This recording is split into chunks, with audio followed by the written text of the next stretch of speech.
Alors, mieux s'entourer pour faire en sorte que les personnes que nous recrutons puissent nous aider à atteindre nos objectifs. Ici, nous avons deux théories. La première théorie, c'est celle des personnes qui pensent qu'il faut travailler sur nos faiblesses pour pouvoir arriver à atteindre nos objectifs. Alors, je m'appelle Sandra et si tu es intéressé par les sujets sur la gestion des équipes, le développement personnel, le mindset ou la gestion financière, eh bien abonne-toi à ma chaîne et n'hésite pas à partager les vidéos par le lien pour me permettre d'atteindre plusieurs personnes et de pouvoir les aider.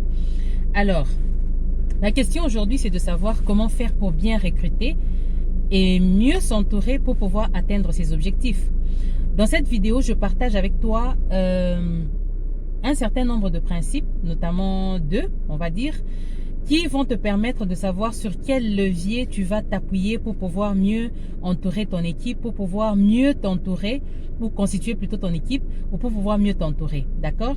Alors, nous allons commencer par le premier principe, qui est de travailler sur nos faiblesses pour pouvoir nous améliorer et améliorer notre performance. Personnellement, je ne suis pas de ce principe-là, tout simplement parce que je pense que ce principe, en réalité, c'est une perte de temps, une perte de gain et une perte d'énergie. Moi, je suis de ceux-là qui pensent que pour mieux s'entourer, il faudrait travailler sur nos points forts et s'entourer des personnes dont les points faibles constituent en fait nos points forts. Je vais m'expliquer. D'une part, l'être humain a des points forts et des points faibles. Alors, nous avons tous une certaine tendance à être très lourds sur les changements, surtout lorsqu'il s'agit de travailler sur nos faiblesses, puisque ce sont des choses que nous avons accumulées pendant des années. Et donc, il devient très difficile à un certain moment. C'est vraiment une tâche ardue de pouvoir changer nos points faibles en points forts. Et d'ailleurs, généralement, ça ne marche pas à 100%. Donc, ce qu'on va faire en entreprise, dans la gestion de nos business, dans les relations d'affaires, nous allons aller travailler sur le recrutement de personnes dont les points forts sont nos points faibles. Et ici, je vais parler du principe de complémentarité. Vous savez, dans la vie, les gens choisissent mieux leur conjoint, leur compagnon de vie en tenant compte de leurs défauts et de leurs qualités. D'une manière générale, les couples qui marchent, ce sont des couples qui sont en complémentarité, ok? Qui respectent le principe de vie, le principe de complémentarité. Donc, ça veut dire que, par exemple, un homme qui est très généreux va aller chercher une femme qui est très économe. Et l'inverse aussi, une femme très généreuse va aller peut-être chercher un homme qui est économe. Et comme ça va équilibrer les choses. Un deuxième exemple, c'est peut-être un homme qui est autoritaire. Va aller chercher une femme qui est, elle, plus conviviale, plus flexible dans l'application de certains principes de vie ou d'éducation. Et comme ça va aller créer l'équilibre. C'est la même chose qui se passe aussi dans les business. Normalement, une personne qui a des associés va peut-être aller chercher des associés qui sont forts là où cette personne est faible. Donc, par exemple, on peut être faible dans la négociation, mais on est très fort en gestion. Donc, on va aller chercher des associés qui vont, eux, être forts dans les négociations et comme ça, ils peuvent nous seconder, ils peuvent nous compléter au moment des négociations des marchés ou des négociations de partenariat. D'accord? Et ce principe s'applique vraiment dans plusieurs aspects de la vie. Notamment, on va voir par exemple des vendeurs dans des entreprises, ceux-là qui savent que ce collègue il est très fort dans la gestion de clients difficiles, ils vont avoir tendance à transférer ces collègues, les clients difficiles vers leurs collègues qui savent comment apaiser, qui savent mieux prendre en charge les clients difficiles.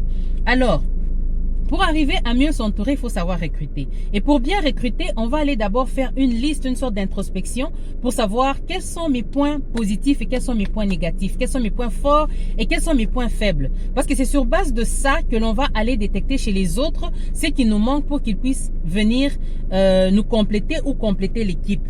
Alors ici, on va faire une liste, on va s'asseoir, on va vraiment prendre le temps d'écrire sa propre liste des points forts et des points faibles. Ensuite, on va faire une sorte de confrontation avec les listes ou la liste d'une autre personne qui nous connaît très bien et qui peut... une personne qui nous connaît très bien et qui, elle, peut en fait nous donner aussi sa perception, puisque vous le savez, nous sommes mieux perçus de l'extérieur que de l'intérieur. Donc la perception extérieure est toujours différente de notre perception intérieure, ok? Donc on va aller faire une comparaison de notre liste de points forts, points faibles, et ensuite on va demander à quelqu'un qui nous connaît très bien de pouvoir aussi donner son avis, 2 ou 3 personnes, même une seule personne qui nous connaît très bien, quelqu'un qui a eu le temps de nous côtoyer, peut-être de travailler avec nous et qui peut déterminer quels sont nos points faibles et quels sont nos points forts.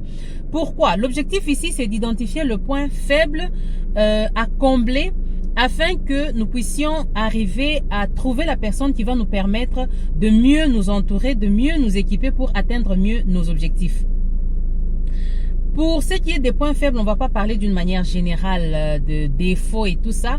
Ici, on vise beaucoup plus ce qui est professionnel et on va chercher ces points faibles qui sont étroitement liés à la gestion de nos performances ou à la gestion des performances de l'équipe que nous gérons pour que cela puisse nous amener à facilement atteindre nos objectifs.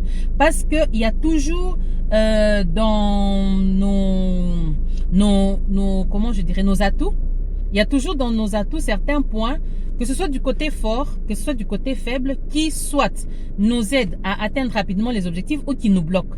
Alors ce sont ces points faibles qu'on va aller scruter, on va être focalisé sur ça pour pouvoir mieux recruter les personnes dont nous avons besoin. Et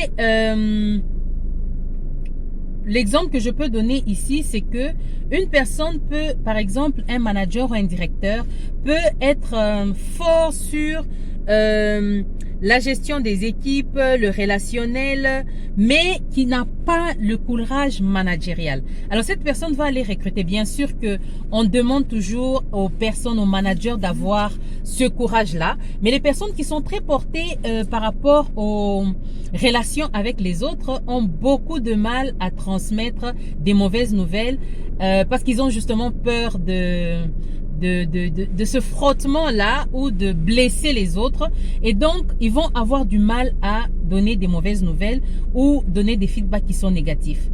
Alors à ce moment-là, on peut se faire assister, on peut s'appuyer sur son équipe pour que une des personnes qui a ce courage managérial, ça peut même être dans les relations d'affaires, hein. La personne qui a le courage managérial va aller peut-être rencontrer les partenaires pour pouvoir leur annoncer les mauvaises nouvelles du business, d'accord? Ça peut être aussi quelqu'un qui est plutôt constant dans disons les points forts. C'est quelqu'un qui est constant et qui arrive vraiment à être persistant, qui ne baisse pas les bras. Ce sont là ses points forts, mais par contre qui n'a pas l'art de diriger, donc ou qui n'a pas vraiment un leadership très prononcé. Donc cette personne va aller s'entourer des personnes qui ont ce leadership là pour pouvoir l'aider à avancer et à fournir beaucoup plus de résultats et d'atteindre comme ça facilement ses objectifs. Voilà, donc c'est ce que je voulais partager. N'hésitez pas à vous abonner parce que je vois qu'il y a de plus en plus de personnes qui suivent les vidéos mais qui ne s'abonnent pas. Si les contenus que je partage t'intéressent, si les contenus que je partage t'aident et que tu y trouves des informations qui vont t'aider à avancer, qui vont t'aider à améliorer ta vie, qui vont t'aider à ouvrir ton mindset, ton état d'esprit pour te permettre de trouver des tremplins et réaliser ce que tu veux dans la vie, eh ben, appuie juste sur le bouton s'abonner et n'hésite pas à partager le lien de cette vidéo.